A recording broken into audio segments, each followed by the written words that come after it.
Hello and welcome to our MEDS 12006 workshop to discuss polycystic ovarian syndrome, also known as PCOS. PCOS is an important diagnosis due to its multifactorial nature.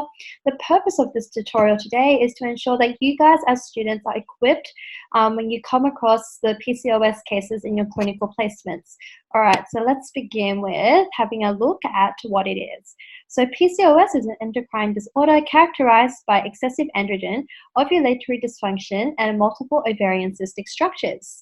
The pathophysiology of PCOS revolves around the imbalance of steroidogenesis and its effect on follicular development. So essentially, the PCOS cystic appearance comes from a defect in the development of the follicles. Basically, follicles will begin to grow, but they don't develop normally.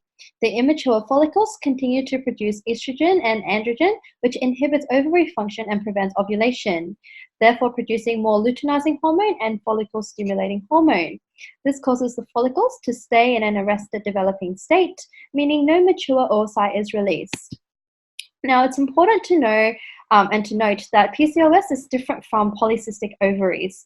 Polycystic ovaries is a normal variation of a woman's ovary and is more prevalent, whereas PCOS is a metabolic disorder. So polycystic ovaries is when the ovaries have a high density of partially mature follicles with no other symptoms. So looking at some of our basic risk factors, so it's usually exhibited in childbearing women, those with diabetes, obesity, and recurrent ovarian torsions. Now onto the causes. So it does have an unknown etiology, but the underlying cause may be a defect in the Thacker cells, usually from genetic predisposition or intrauterine fetal exposure to excess androgen. These excessive androgen hormones affect various mechanisms and multiple body systems. I'm going to hand over to Brandon now, and he's going to discuss the clinical features of PCOS. So when looking at clinical features, signs and symptoms often show as early as puberty and vary in types of severity.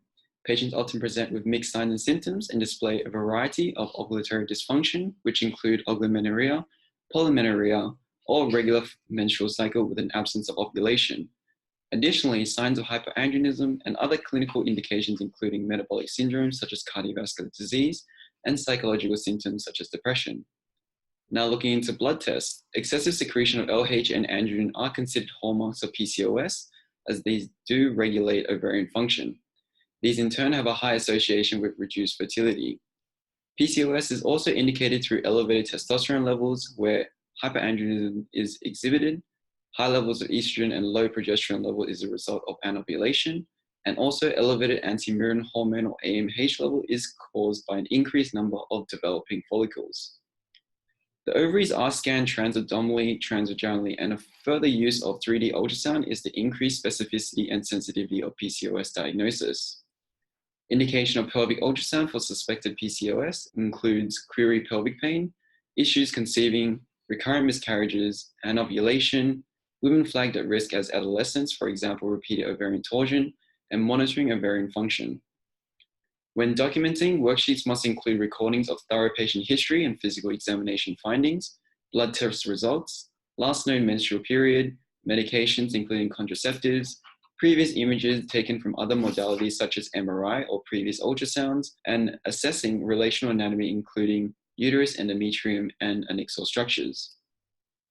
As you would have covered in the outdoor unit, you should know that a standard ovarian examination is done as a part of a pelvic ultrasound.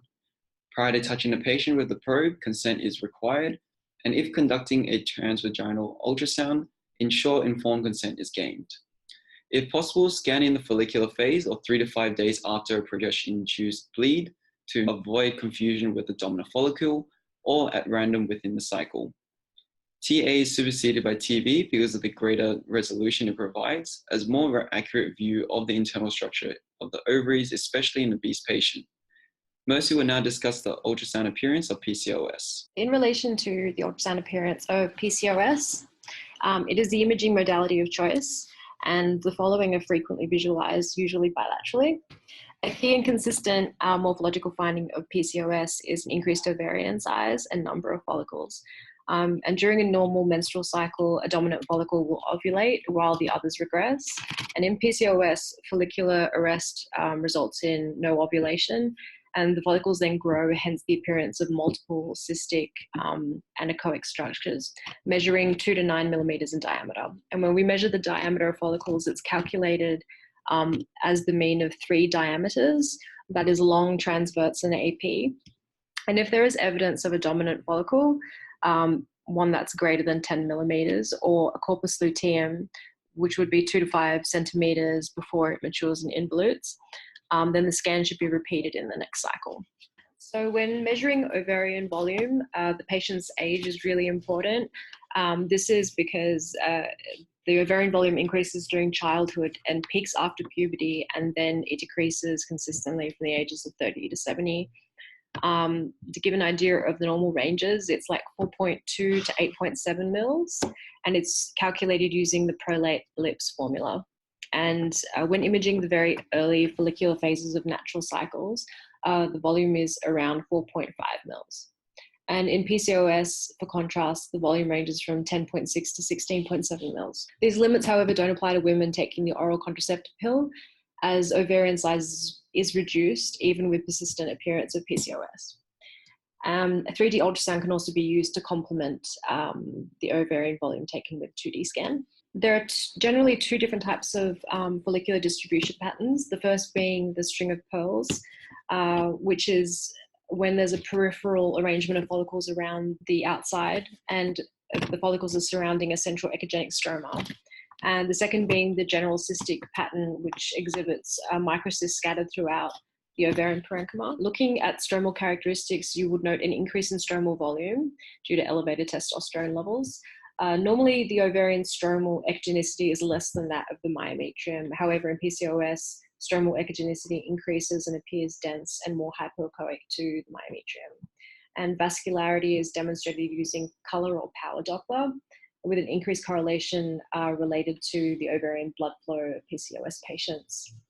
Not all women that have PCOS will have ovaries that look polycystic, and not all polycystic ovaries will lead to PCOS.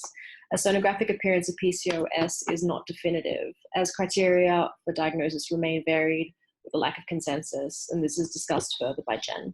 It's important for us to understand the limitations of ultrasound when assessing women with PCOS. The stromal echogenicity assessment is quite subjective due to factors like the patient's bodily habitus and the ultrasound machine settings. This also applies to the stromal vascularity assessment. Transvaginal will obviously not be appropriate for everyone. This includes children, and the transabdominal poses its own barriers when counting the number of cysts. And also we have to remember that diagnosis cannot be based on morphology alone. Now we're going to move on to the diagnosis. The diagnosis of PCOS is almost one of exclusion. There is no single conclusive test, as symptoms and features vary with each patient. Diagnosis is made on medical history, symptoms, physical examination, blood tests, and sonographic findings. The criteria used to diagnose PCOS remains controversial. Under the 2003 Rotterdam criteria, diagnosis is only made when 2 of the 3 specific findings of hyperandrogenism, ovulation abnormalities, and polycystic ovarian morphology are found. Polycystic ovarian morphology is defined as either an ovary with 12 or more follicles ranging in size from 2 to 9 millimeters in diameter, or an ovarian volume of greater than 10 mils without a dominant follicle. Research suggests that greater than 12 follicles doesn't mean much, and this figure should be reviewed to greater than 20. However, this change has not been accepted yet. To sum up what we have discovered, here is a typical example of PCOS. A 22-year-old female reports having hirsutism and irregular menses. Symptoms worsened after gaining weight at 18. She has a family history of obesity and type 2 diabetes. On physical examination, she has a very elevated BMI of 29, high blood pressure of 135/85, and moderate hirsutism without virilization. Lab tests revealed elevated testosterone levels and glycerated hemoglobin. An ultrasound of her ovaries revealed increased stroma in her left ovary and increased ovarian volumes of 16 mils in her right, whilst her left remained normal at 6.8 mils. Based on the 3 Rotterdam criteria, this patient was diagnosed with PCOS. There are several other pathologies to be aware of when scanning for PCOS. Sonographically, you may see ovarian tumours such as cyst adenofibroma, which is a rare benign tumour which can vary in appearance and resembles a malignant tumour. Ovarian hypertrichosis, which is hyperplasia of ovarian theca interna cells, which differentiate into the corpus luteum, and polycystic ovaries, which Phoebe mentioned previously. Also to note, which won't be seen on an ovarian ultrasound but are clinically relevant, include congenital adrenal hyperplasia, Cushing syndrome, and androgen-secreting tumours of the ovaries or adrenal glands. PCOS is manageable with treatment, although it has both short and long-term effects. Women with untreated or poorly treated PCOS have a higher risk of developing many health problems, which are listed in the table provided. I'll just give you a moment to look through those. In summary, ultrasound is the imaging gold standard in diagnosing PCOS, in addition to other clinical findings. In clinical, PCOS and polycystic ovaries will be frequently observed, so be vigilant and accurate in your scanning and measurement. Thank you for listening to our tutorial, and good luck with your clinical placements.